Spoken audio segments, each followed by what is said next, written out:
The vision में आपका स्वागत है। मैं हूं आपका मेज़बान ज़फ़र इकबाल।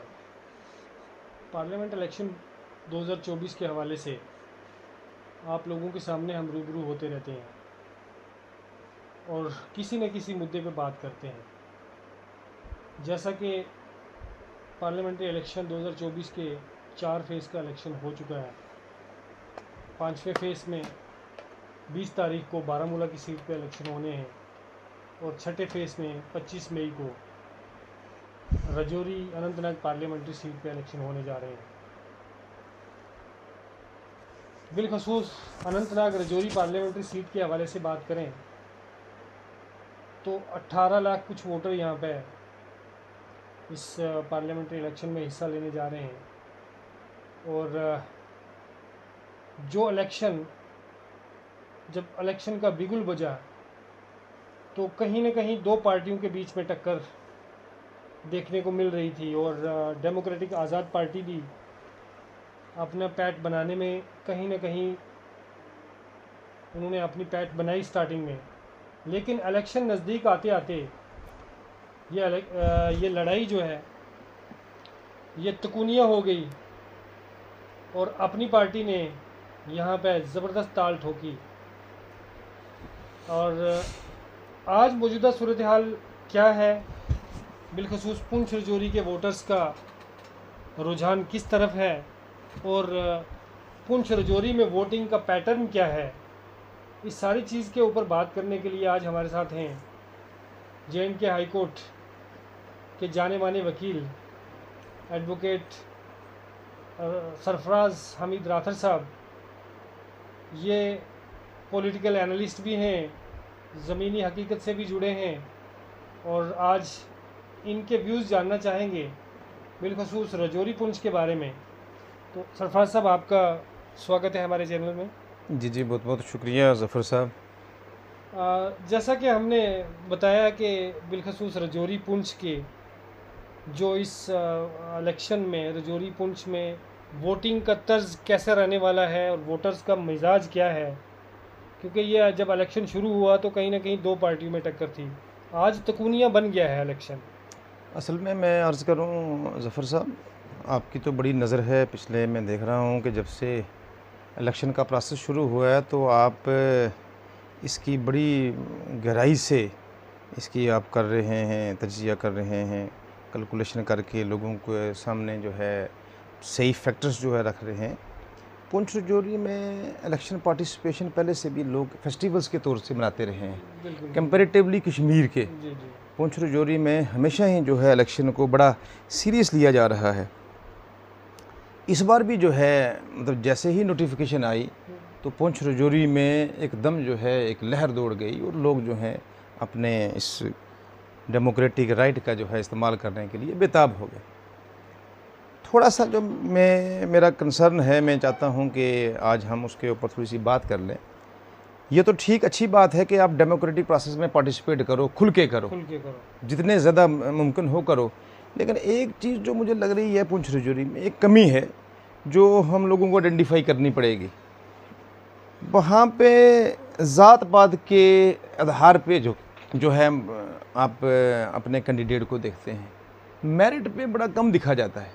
जनरली तो ये होता है कि एक वोटर्स को देखना है कि कौन सा कैंडिडेट है, किस पार्टी से एफिलेटेड है, जो हमारी तामीर और तरक्की में हमारी रहनुमाई कर सके। बिल्कुल। असल में रिप्रेजेंटेशन है ना, आपकी बात रख सके कोई बात। मतलब डेवलपमेंट करनी है। किस चीज़ की रिप्रेजेंटेशन है कि मेरे इलाके की रिप्रेजेंटेशन डेवलपमेंट करे। एजुकेशनली हम लोग बैकवर्ड हैं, हर तरह से जो है हमारा जो ये इलाका है एक पिछड़ा हुआ इलाका है, तो इसको एक वार फुटिंग में डेवलपमेंट की ज़रूरत है, तो वो एक क्राइटेरिया होना चाहिए। लेकिन बदकिस्मती से इस बार भी हम देख रहे हैं लोगों में भी इतनी अवेयरनेस नहीं है और जो हमारे पॉलिटिकल पार्टीज़ हैं वो भी इसमें मतलब वोट बैंक की पॉलिटिक्स खेलने में पीछे नहीं हटते। बिल्कुल, ये तो देखने को मिला है कि जो भी पार्टीज़ हैं, चाहे वो बीजेपी हो, कांग्रेस हो, एनसी हो, अपनी पार्टी हो, हर किसी ने रजौरी पुंछ में लुभाने की कोशिश की है ज़ात पात के ज़रिए से।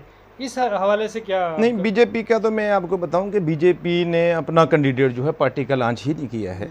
बीजेपी की जो पॉलिसियां हैं बड़ी वाज़िया हैं। आप अगर देखेंगे थोड़ा सा कि ये पुंछ रजौरी जो है हमेशा गुज्जर, पहाड़ी, कश्मीरी, हिंदू, मुस्लिम इसमें डिवाइड किया। और किसने किया? पॉलिटिकल पार्टीज़ ने।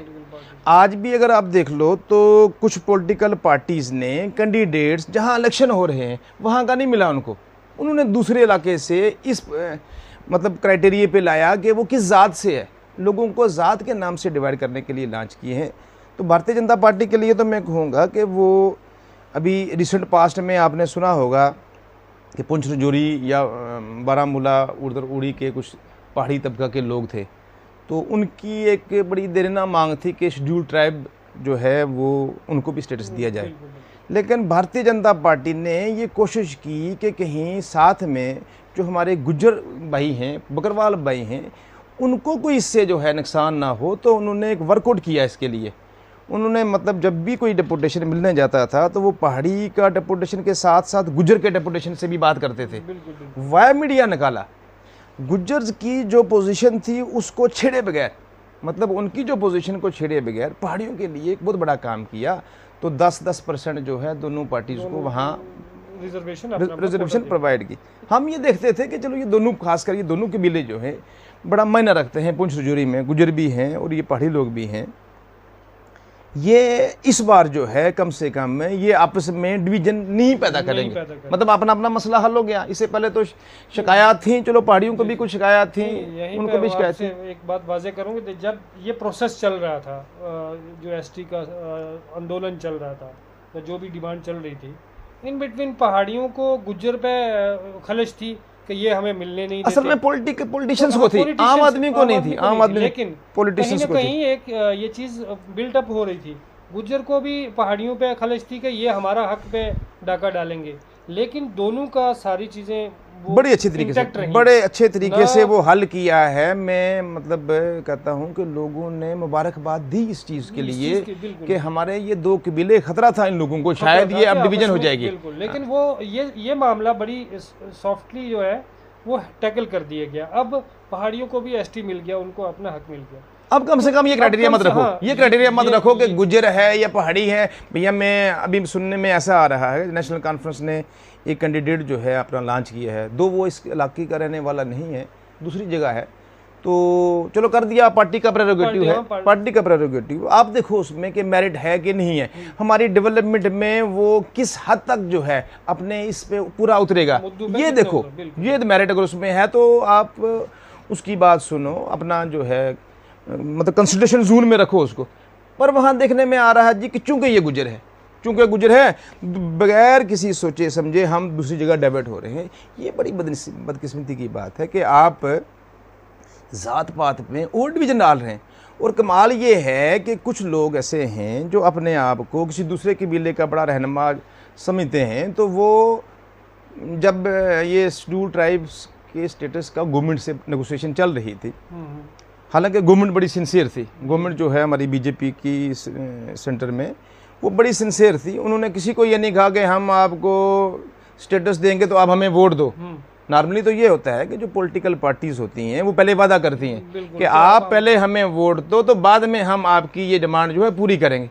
भारतीय जनता पार्टी इतनी सिंसियर थी कि उन्होंने ये चीज़ नहीं रखी, उन्होंने पहले स्टेटस जो है उसके लिए सारा प्रोसेस इनिशिएट किया, कंप्लीट किया। तो यहाँ से हमारे कुछ लोग एज ए रिप्रेजेंटेटिव कैपेसिटी में, हर आदमी तो जा नहीं सकता वहाँ, दिल्ली में कोई डेपुटेशन है, तो चंद लोगों को जो है पब्लिक ही सिलेक्ट करती है कि आप जाके बात रखें और उनसे ये तय करें, अगर वो हमें ये स्टेटस देंगे, आप जो कहोगे पॉलिटिकली हम आपके साथ हैं। भैया आप हमारी एक डेवलपमेंट का काम कर रहे हैं, आप हम लोग एजुकेशनली जो हैं वहाँ बड़े बैकवर्ड हैं, वहाँ इकॉनमिकली हम लोग बैकवर्ड हैं, तो इससे क्या होता है कि थोड़ा सा लोगों में एक मौका मिलेगा आगे आने का, उनकी रिप्रेजेंटेशन होगी हर जगह। तो उस बदले में चलो जी उन्होंने वहाँ, अब जैसे ही मतलब उनकी अथॉराइजेशन, मैं ये आपको ये दिखाना चाहता हूँ कि चूँकि हम वकील हैं दोनों, रिप्रेजेंटेटिव कैपेसिटी का हम केस भी करते हैं, तो उसमें क्या करते हैं कि पूरी जो कम्युनिटी होती है उसकी तरफ से चंद लोगों को जो है नॉमिनेट किया जाता है। उनकी अथॉराइजेशन बड़ी लिमिटेड होती है, जो उनको कम्युनिटी ने वहाँ अथॉराइज किया होता है वो बात करके। जैसे आप सूट फाइल कर सकते हो, आप विड्रॉ नहीं कर सकते। जो रिप्रेजेंटेटिव है वो विड्रॉ नहीं कर सकता। इसी तरह हमारे कुछ रिप्रेजेंटेटिव, अब सब लोग को जा नहीं सकते थे, उनको ऑथराइज किया कि आप जाके गवर्नमेंट के साथ अपनी एक बात रखें और हम जो है उनके साथ बदले में, मतलब ये गवर्नमेंट की तरफ से डिमांड नहीं आई कि आप एहसान का बदला एहसान करो हमको। गवर्नमेंट ने कभी नहीं कहा कि हम एहसान कर रहे हैं, हम तो पब्लिक की डेवलपमेंट के लिए बात कर रहे हैं। यहाँ से हमारे जो चंद कुछ रिप्रेजेंटेटिव थे, उन्होंने कहा जी ठीक है, आप ये अगर एहसान करोगे तो हम एहसान का बदला एहसान, ठीक है, अखलाकी फ़र्ज बनता है। यहाँ तक एक हमारे रिप्रेजेंटेटिव ने यहाँ तक भी कहा, बगैर वहाँ से कोई डिमांड आई, भाई साहब अगर आप हमें ये स्टेटस देंगे हम तो आपको जुलियाँ भर भर के वोट देंगे। वोट की डिमांड तब थी ही नहीं, तब इलेक्शन का प्रोसेस ही नहीं था। बात ऐसी हुई कि अभी बिल पास हुआ वहाँ सिर्फ पार्लियामेंट में, लोकसभा में हुआ, फिर राज्यसभा में हुआ, अभी असेंट प्रेसिडेंट की आई नहीं थी। तो वो जो शख्स है, जो हमारा रिप्रेजेंटेटिव है, जो ये कह रहा था कि भाई मैं जोलियां भर भर के जो है आपको हम वोट देंगे, ये बगैर इस जानते हुए कि उसके पास वोट हैं भी कि नहीं है। जिस दिन वो बिल पास हुआ उसी दिन जाके जो है गवर्नमेंट की पार्टी के अगेंस्ट दूसरी किसी पार्टी का वहाँ जो प्रोसेस में पार्टिसिपेट कर दिया। बड़ी बदकिस्मती की बात है कि आप पहले बिल तो पास होने दो। जिस जदोजहद के लिए हम यहाँ तक भी कहने कह रहे थे, कुछ हमारे रहनुमा के मतलब चाहे हमें जहन्नम तक भी जाना पड़े तो हम जाएंगे। असल में आइडिया ये था कि ये एक ऐसी डिमांड है, ये एक ऐसा इशू है कि इसको अगर रिजॉल्व करती है पार्टी तो ये कमाल है। और कमाल ये भी है कि बगैर इलेक्शन से पहले ही, ये नहीं कि बाद के लिए कोई वादा किया। तो आज बदकिस्मती से वही लोग जो हैं इस बेस पे डिवीजन कर रहे हैं कि एक कोई गुजर है, भैया कोई यहाँ हम गुजरों के साथ ऐसा करेंगे। उन्होंने किसी गुजर ने उस कैंडिडेट की जो है सिर्फ गुजर के बेस पे हमायत की थी, दूसरी जगह गुजर के बेस, भाई हम समझते हैं कि ये गलत है, ये नहीं होना चाहिए। पर अगर उसने गलत किया तो हम उसकी कॉपी क्यों करें? आप तो अपने यही एक चीज़ देखने को मिल रही है बिल्कुल रजौरी पुंछ में, कि जो इलेक्शन हो रहा है वो बेसिक मुद्दे से हट के हो रहा है। अगर हमारे पहाड़ियों को एसटी का स्टेटस मिला तो वो उनका हक था। पब्लिक आज भी, मैं जफर जी साहब आपको ये बताएं कि मेरी बात होती है, हम ऑनलाइन मीटिंगें करते हैं दिन में 1-1, 2-2, वहाँ लोगों के साथ जो है राब्ते में लोग आज भी जो है वो अपने बात पे बिल्कुल कायम है। ये चंद जो हैं अपने सो कॉल्ड जो लीडर हैं, जो अपने बस पोजीशन को बहाल रखने के लिए, अपने पार्टी के जो आला क़यादत को खुश रखने के लिए ये वो स्टेटमेंट दे रहे हैं। अदरवाइज़ कौम आज भी इकट्ठी है, ये ना कोई गुज्जर है ना कोई पहाड़ी है, ये सब जो हैं हम वहाँ के रहने वाले। मैं आपको बताऊँ, यहाँ आजकल लीगल बैटल चल रही है, वो हर बंदे का राइट है। इस रूट जब भी कोई बिल पास होता है तो वो चैलेंज होता है कोर्ट से। हाँ, वो तो है, कोर्ट में चैलेंज हो गया, हमारे चंद साहिबान ने वहाँ चैलेंज किया। जिस दिन ये कोर्ट में रिट लगी हुई थी उसी दिन हमने पुंछ रजौरी और इधर के लोगों को, जो उसमें पहाड़ी भी थे गुजर भी थे, हमने अफ्तार मिलन किया। और कमाल की बात है, ये गुजर चैरिटेबल ट्रस्ट के अंदर हमने जो है पहाड़ी और गुजर हम इकट्ठे हैं, हम भाई भाई हैं, हमारा सारा कल्चर इकट्ठा है, हमारी जुबान ऑलमोस्ट मिलती जुलती है, हम एक जगह के रहने वाले। लेकिन जब इलेक्शन आता है, सबसे बड़ी बदकिस्मती मुझे लगता है पुंछ रजौरी की यही रही है कि जब इलेक्शन आए, वो चाहे असेंबली के इलेक्शन हो या पार्लियामानी इलेक्शन हो, तो हमारा वोट जो है वो अल्टीमेटली जाके इस जात पात पे वो नहीं होने देंगे। इस बार नहीं होगा। इस बार इन लोगों को जो है बिल्कुल करारा झटका लगेगा। लोग जवाब देंगे, इनकी लोगों की बातों में नहीं आएंगे। आज ये वक्ती तौर पे लोगों को एक्सप्लॉइट करने की कोशिश की जा रही है, लेकिन हम इंश्योर कर रहे हैं कि वहाँ जितने भी अवाम हैं, चाहे वो पहाड़ी कम्युनिटी से तल्लुक़ रखता हो, चाहे वो गुजर कम्युनिटी से तल्लुक़ रखता हो, वो एक है, उसका एक ही मुद्दा है डेवलपमेंट और डेवलपमेंट के। या जो आप अपने लीडर को चुनते हैं वो उसकी एबिलिटी के हिसाब से चुनो, या उस लीडर की आप एबिलिटी देखो कि वो आपकी आवाज़ कहाँ तक पहुँचा सकता है, कहाँ तक बोल सकता है। ये क्राइटेरिया हम सिर्फ आवाज़ नहीं पहुँचानी है, लोगों के मसाइल को हल कराना है। लेकिन ये लोगों के मसाइल को हल करना है। ये लोगों को बेवकूफ़ बनाया जा रहा है कि कोई आदमी बड़ा और स्पोकन है और वो जाके पार्लियामेंट में बात करेगा। बात करने से मसला हल नहीं होगा, उस चीज़ को इम्प्लीमेंट भी करवाना है। अब इम्प्लीमेंट कराने के लिए क्या है, मैं आपको एक मिसाल देता हूँ। हमारे यहाँ 2 बड़ी पार्टियां हैं नेशनल लेवल के ऊपर। एक नेशनल डेमोक्रेटिक अलायंस है, जिसको एनडीए कहते हैं, भारतीय जनता पार्टी उसका हिस्सा है। एक दूसरी है अपोजिशन वाली, इंडिया अलायंस वाली, उन्होंने भी किया है। अब कुछ लोग जो हैं इस नफरत में, इस जात पात की नफरत में एक ऐसे कैंडिडेट के पीछे जा रहे हैं, ना वो एनडीए अलायंस का हिस्सा है ना वो एनडीए का हिस्सा है। मैं कहता हूं आप उसको अगर पार्लियामेंट में भेज भी देंगे, क्या उम्मीद है कि वो आपके उम्मीदों पे पूरा उतरेगा वो कैंडिडेट? क्योंकि ना वो एनडीए अलायंस का हिस्सा है, ना वो एनडीए का अलायंस का हिस्सा है। लिहाजा लोगों को होश के नाखन लेने चाहिए, आंखें खोलनी चाहिए कि हमें किस दलदल में गिला जा रहा है। आज भी जो है 21वीं सदी में आप जात पात पे लोगों को जो है बांट रहे हैं। लोगों को डेवलपमेंट में पढ़े लिखे लोग हैं, आज हर से बंदे को अवेयरनेस है, हर बंदे के पास एंड्रॉयड है, मोबाइल है, हर आदमी जो है जानता है। लोग वेरीफाई करना चाहिए। यही एक जो तशवीशनाक बात है, जो पिछले इंटेलेक्चुअल लोग हर प्लेटफॉर्म के ऊपर ये डिस्कशन करते हैं कि हम कहीं ना कहीं इस दलदल में घुस रहे हैं। तो इस दलदल से निकलने के लिए इस इलेक्शन में बिलखसूस दोनों कबीलों के लिए क्या आप सजेशन करते हैं कि हमें किस राह पर चलना चाहिए? मैं तो दोनों कबीले, चाहे वो पहाड़ी हो चाहे गुज्जर हो। पहले तो मुझे पूरी उम्मीद है, जहाँ तक मैं जानता हूँ लोगों में बड़ी अवेयरनेस है। लोग इलेक्शन में अपने होश व हवास से जो है फैसला करेंगे, वो किसी की बात में नहीं आएंगे, किसी के जुंगल में नहीं आएंगे। लोग तो अपने हिसाब से डेवलपमेंट ही उनके सामने है एक मुद्दा, उस पर करेंगे। लेकिन मैं जिन तक बात नहीं पहुंची है उन तक मैं यही अर्ज़ करना चाहता हूं कि ये इन पॉलिटिशियंस जो सिर्फ अपनी पोजीशन को बहाल करने के लिए आपको डिवाइड कर रहे हैं, ज़ात पात के आधार पे आप डिवाइड मत हों, ज़ात पात के आधार पे आप वोट का गलत इस्तेमाल मत करें। आप अपना जो है दिमाग से आप ये देखें कि आज आपके पास मतलब पुंछ रजौरी में अगर आप जाओ तो आप टनल्स के जो है अंबार लग रहे हैं। कल आपको जो है रेलवे लाइन कौन दे सकता है, कल आपको स्कूल कॉलेजेस को अपग्रेड कौन करवा सकता है। आप वो सोच के जो है अपने वोट का इस्तेमाल करें। दूसरे नंबर 2, पुंछ रजौरी जो है ये पिछड़ा हुआ इलाका है। होना तो ये चाहिए था कि सभी पॉलिटिकल पार्टीज़ को पुंछ रजौरी का कैंडिडेट जो है लॉन्च करना चाहिए था। बिल्कुल बिल्कुल। आज आप देख लो, हमें शिकायत है कि हमारा जो है इस कश्मीर सेंट्रिक पॉलिटिक्स ने हमारे पुंछ रजौरी को डेवलप नहीं होने दिया, और आज भी हम जो है उन्हीं लोगों के आगे पीछे घूम रहे हैं।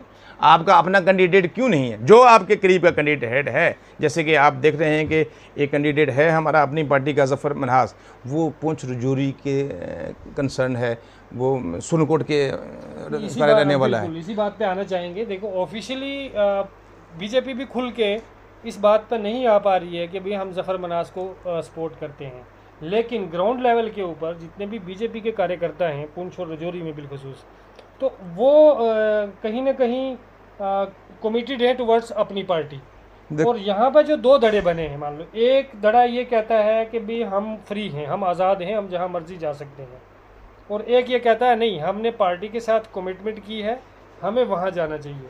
तो क्या इनका कोई असर पड़ सकता है वोट बैंक को? क्या ये लोग डाइवर्ट कर सकते हैं? देखो, दोनों सूरतों में अगर हम लें, देखो हम 1 बाय 1 अगर हम ये कहेंगे कमिटमेंट हुई है, कमिटमेंट हमारी जो है हमारे लोगों की भारतीय जनता पार्टी के साथ की हुई है, ठीक है। आप ये देखें कि भारतीय जनता पार्टी लोगों के डेवलपमेंट के लिए काम करती है, वो सपोर्ट किसकी कर रही है? इस चीज़ के तो भारतीय जनता पार्टी बिल्कुल अगेंस्ट है कि पहले बाप हो अपने आप को डेवलप करे, फिर अपने बेटे को प्रमोट करे, फिर उसके बेटे को प्रमोट करे। आज भी जो पार्टियां आ रही हैं, मैं देख रहा हूं कि एक पार्टी ऐसी है कि वो पहले अपने बाप से उसने इनहेरिट की पॉलिटिक्स, अब अपने बच्चे को, ठीक है, चाहे मेल है या फीमेल है, अब उसको प्रमोट किया जा रहा है। साथ में कोई बेचारा दूसरा कोई वर्कर आया तो उसको कैमरे के आगे खड़ा होने से जो है उसको स्नब कर दिया। आप उस पॉलिटिकल पार्टी के पीछे जा रहे हैं कि जो आम वर्कर को अपने साथ खड़ा होने का भी मुनासिब नहीं समझते, वहाँ अपने बच्चों को प्रमोट कर रहे हैं। उससे क्या होगा कि आप, ठीक है, आप पब्लिक को वहाँ बाहर लगा के नारे तो लगवा सकते हो, लेकिन वोट जो है पुंछ रजौरी का आदमी, खासकर अनंतनाग साइड में भी लोग पढ़े लिखे हैं, मैं बिल्कुल वहाँ बाशूर लोग हैं, वो भी अपना जो है दिमाग से इस्तेमाल करेंगे, लेकिन पुंछ रजौरी का आदमी जो है वो आपकी इस डोंग में नहीं आएगा। वो अपने हक का इस्तेमाल जो है वो सिर्फ डेवलपमेंट के लिए करना चाहता है, और वो करेगा इंशाअल्लाह। नहीं, यही हमारा भी यही मुद्दा होना चाहिए। जो भी पुंछ रजौरी की आवाम है, बिलखसूस यूथ और जितने भी एक्टिव पॉलिटिकल लीडर्स हैं, हमारी भी यही अपील रहती है हर जगह कि हम पुंछ रजौरी के बेसिक मुद्दे के ऊपर बात करें। जैसा कि आज देखा जाए करंट सिचुएशन में, मुझे नहीं लगता कि कोई पार्टी, किसी पार्टी के मंशूर में ये है कि हमने रजौरी पुंछ रेलवे लाइन के ऊपर कोई बात करनी है, बिल्कुल नहीं है। यहाँ CUT के एग्ज़ाम के लिए बच्चों को दर बदर भटकना पड़ता है। कहाँ पुंछ रजौरी, मंडी, डोडा, किश्तवाड़ से बच्चे जम्मू में आके एग्ज़ाम देते हैं, लेकिन इस बारे में किसी भी पॉलिटिकल पार्टी ने ये नहीं कहा या ये कोई आश्वासन भी नहीं दिया कि हम इसके ऊपर बात करेंगे। मुझे लगता है ये बात करने वाली है। SCC की भर्तियाँ होती हैं सेंटर लेवल पे, उसके जो एग्ज़ाम सेंटर होते हैं वो जम्मू में, पंजाब में, हिमाचल में जाके बच्चे एग्ज़ाम देते हैं। लेकिन किसी भी पॉलिटिकल पार्टी ने ये नहीं अपने मंशूर में रखा कि हम उसका सेंटर पुंछ में बनवाएंगे, हम डोडा किश्तवाड़ में बनवाएंगे। परिवारवाद पार्टी है ना, अपने परिवार को प्रमोट करना है उन्होंने, उनको पब्लिक से क्या लेना देना है। नौजवानों से भी हमारी अपील है कि आप अपने मुद्दों के ऊपर अपने मुद्दे उठाएं और अपने लीडर को अपने ऐसे लीडर को चुने जो आपके मुद्दे को हल कर सके। बस यही है, हम भी आपके इस चैनल के माध्यम से हम यही लोगों को कहना चाहते हैं कि आप लोग जो है अपने होशो आवाज़ से आप जो है मतलब ये वो फैसला करें कि जो आने वाली नस्लों में आपकी इस डिसीजन को कहीं ये अप्रिशिएट करे कि हाँ उस वक्त के लोगों ने बड़ा अच्छा डिसीजन लिया था, एक डेवलपमेंट की तरह में, एक मतलब जैसे विकसित भारत का नारा भी लग रहा है और विकसित जम्मू और कश्मीर और विकसित पुंछ रजौरी का जो है जो काम करे, वो हमारा पुंछ रजौरी जो है डेवलप होना चाहिए। रजौरी का विजन लेके दिल में हमें वहाँ पे वोटिंग करनी चाहिए और अपने लीडर को भी उस हिसाब से चुननी चाहिए। सर साहब आपका बहुत बहुत शुक्रिया, मुखर होके आपने हर मुद्दे के ऊपर बात की, तो उम्मीद है कि हम दोबारा भी आपसे मुलाकात जी जी बहुत बहुत शुक्रिया। इंशाल्लाह 25 तारीख तक ये बड़े क्रूशल दिन हैं, तो आप तो इस पे मतलब दिन रात लगे हुए हैं, कहीं दूसरी बार हम बैठेंगे मौका मिलेगा इंशाल्लाह। हमारा भी यही मकसद है कि हम लोगों को जागरूक कर सकें और बिलखसूस ये जो बिदत है, मैं इसे बिदत भी कहूँगा, बिल्कुल बिदत है, बिल्कुल बिदत है जो हमारे पुंछ रजौरी में कि हम कास्ट के बेस पे लीडर को सिलेक्ट करते हैं, हम कास्ट के बेस पे हर एक, ये हमारी रवायात के खिलाफ हैं ये चीज़ें, ये हमारी अखलाकी हिस्स के खिलाफ हैं ये चीज़ें, हमारा अखलाकी मेयार जो है इन वजहों से जो है गिर रहा है। तो इन चीज़ से छुटकारा पाने का हमारा मेन मकसद है, ताकि आप लोगों के साथ बातचीत, आप लोगों के साथ लोगों के व्यूज़ पहुँचें, ताकि लोगों के जो है वो ज़ात पात के प्रति जो है वो नफ़रत वो कम हो। हम सब लोग एक हैं, एक मिलकर हम पुंछ और रजौरी की डेवलपमेंट के बारे में बात करें। शुक्रिया बहुत बहुत।